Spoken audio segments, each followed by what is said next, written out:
अस्सलाम वालेकुम दोस्तों, आज हम केमिस्ट्री फर्स्ट ईयर केमिस्ट्री के एक टॉपिक को समझने जा रहे हैं स्टूडेंट की फरमाइश पर। और उस टॉपिक का नाम है विस्कोसिटी। विस्कोसिटी की डेफिनेशन जो है, the measurement of resistance of liquid to flow is known as viscosity. किसी भी लिक्विड के बहने के खिलाफ जो रुकावट होती है उसकी मेजरमेंट को हम नाम देते हैं विस्कोसिटी। तो इसकी डेफिनेशन को अगर अच्छे से समझना है तो पहले हम थोड़े से बैकग्राउंड को लेके चलते हैं, जो कि हमारे एक्सप्लेनेशन में लिखा हुआ है। Different liquids have different rates of flow.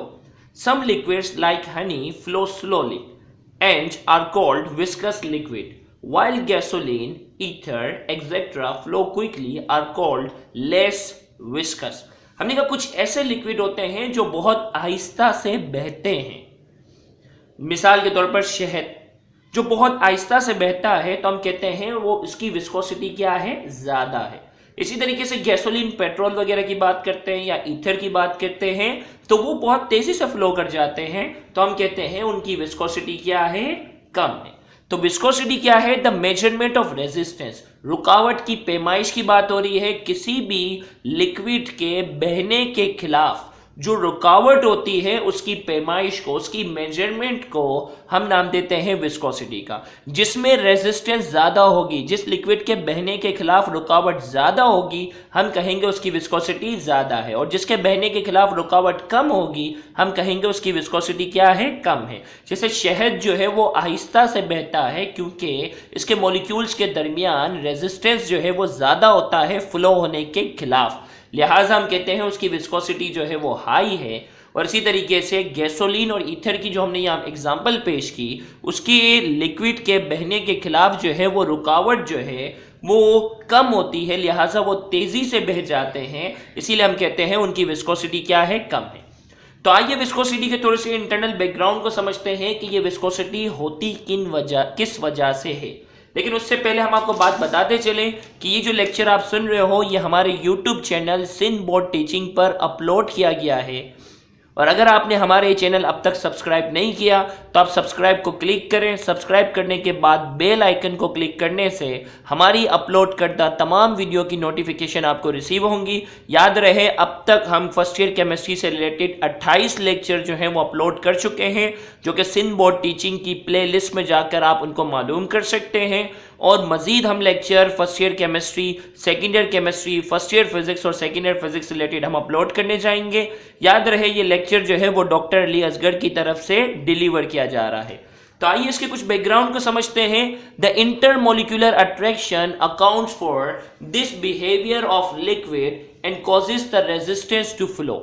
The liquid that have stronger intermolecular attraction have greater viscosities. अब यहाँ हमने डायग्राम में बात बताई है एग्जाम्पल के तौर पर। हमारे पास यहाँ कुछ मॉलिक्यूल्स हैं, जैसे हमने ब्लैक एक मॉलिक्यूल को जो है वो टारगेट किया।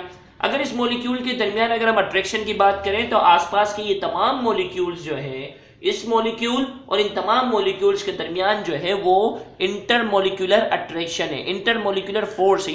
ये सब एक दूसरे को क्या करके बैठे हैं, ये सब एक दूसरे को अट्रैक्ट कर रहे हैं। अगर ये अट्रैक्शन ज्यादा होगी तो ये लिक्विड इतनी आसानी से नहीं बह सकेगा। अगर ये अट्रैक्शन कम होगी तो ये लिक्विड क्या कर जाएगा, तेजी से बह सकेगा। इसीलिए हमने कहा the intermolecular attraction account for this behaviour. इस बिहेवियर में जो मेन किरदार जो है वो इंटरमोलिकुलर अट्रैक्शन का है। मॉलिक्यूल्स के दरमियान जितनी ज्यादा अट्रैक्शन होगी उतनी ज्यादा रेजिस्टेंस होगी और उतना कम तेजी से ये लिक्विड जो है वो फ्लो कर सकेगा, लिहाजा हम कहेंगे उसकी विस्कोसिटी क्या है, ज्यादा है। तो हमने कहा in causes the resistance to flow the liquid that have stronger intermolecular attraction. वो लिक्विड जिनके मॉलिक्यूल्स के दरमियान अट्रैक्शन ज्यादा होगी उनकी विस्कोसिटी भी क्या होती है, ज्यादा होती है। तो विस्कोसिटी में जो मेन रोल जो है वो इंटरमोलिकुलर अट्रैक्शन का है। तो यहां हमने थोड़ा सा इसको समझा। सिंबल की बात करते हैं, the viscosity of liquid is represented by ईटा। इसको ईटा सिंबल से जो है वो क्या करते हैं, रिप्रेजेंट करते हैं। The viscosity is express in poises. Normally जो है वो विस्कोसिटी को जो यूनिट इस्तेमाल की जाती है वो पॉइसेस है। अगर इसकी इक्विवेलेंस की बात करें तो 1 पॉइस बराबर होता है 1 ग्राम पर सेंटीमीटर के। और विस्कोसिटी की अगर एसआई यूनिट की बात करें तो एसआई यूनिट इसकी होती है न्यूटन सेकेंड पर मीटर स्क्वायर। अब विस्कोसिटी की एक्सप्लेनेशन समझने के बाद हम कुछ फैक्टर्स को डिस्कस करने जा रहे हैं जिसमें जो विस्कोसिटी में किरदार अदा करते हैं। जैसा कि पहला फैक्टर जो है वो क्या है, साइज ऑफ मॉलिक्यूल, मॉलिक्यूल की साइज, इंटरमॉलिक्यूलर अट्रैक्शन के साथ साथ मॉलिक्यूल की साइज भी जो होती है वो बाज़ औक़ात अहम किरदार अदा करते हैं। Size of molecule also affect on viscosity, liquid has bigger size of molecule and therefore it has high viscosity. वो मॉलिक्यूल जिनके मॉलिक्यूल की साइज बड़ी होगी उनकी विस्कोसिटी भी क्या होती है, अक्सर औकात ये देखा गया है उनकी विस्कोसिटी ज्यादा होती है। इसी तरीके से साइज के साथ साथ जो है वो शेप का भी जो है वो किरदार होता है। Elongated molecules of a liquid have high viscosity as compare to spherical molecule. वो मॉलिक्यूल जिनकी शेप स्फेरिकल होती है, अगर उसको कंपेयर करें इलोंगेटेड मॉलिक्यूल से जिनकी लंबाई जो होती है वो ज़्यादा होती है, तो इलोंगेटेड मॉलिक्यूल की अक्सर औकात विस्कोसिटी ज़्यादा देखी गई है बनिस्बत स्फेरिकल मॉलिक्यूल्स के जो बिल्कुल राउंड स्फेरिकल शेप के होते हैं। इसी तरीके से तीसरा factor, viscosity of liquid decreases with increase temperature because the intermolecular force are decrease.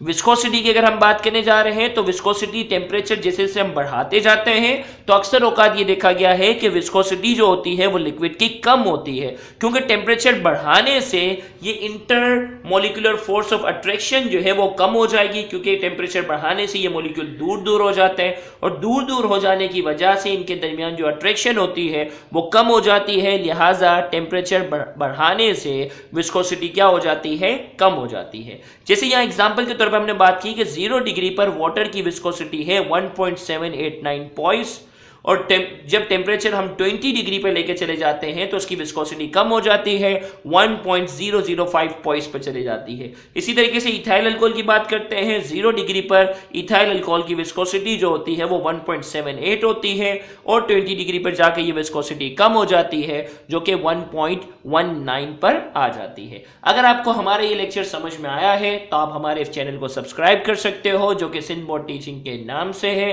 याद रहे हम आने वाली वीडियो में वेपर प्रेशर, सरफेस टेंशन और केमिस्ट्री से रिलेटेड कई इंपॉर्टेंट न्यूमेरिकल्स और टॉपिक को हम डिस्कस करने जाएंगे, तो उनको मिस मत कीजिएगा। Thank you very much.